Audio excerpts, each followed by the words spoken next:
বিয়াৰ date fix হোৱাৰ এবছৰমানৰ আগৰ পৰাই মই দাদাক কৈ আছিলোঁ যে মোক ডেডলাইন এটা লাগে যাতে মই ডাইটিং আৰম্ভ কৰিব পাৰোঁ বিয়াৰ বাবে।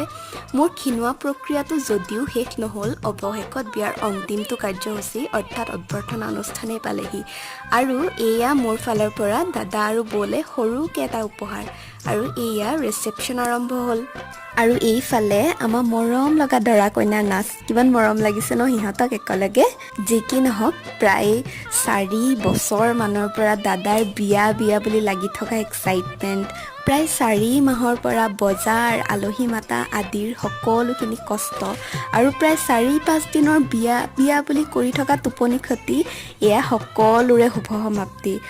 আৰু শেষৰ ফালে এয়া আমাৰ সকলোতকৈ অকণমানিজনী, আমাৰ কুহু। দদাইকৰ বিয়া, তাইও কম সুখী নহয়। বাৰু, দাদাৰ বিয়া সকলোকেইটা ভিডিঅ' ইমানতে শেষ হ'ল। বাই।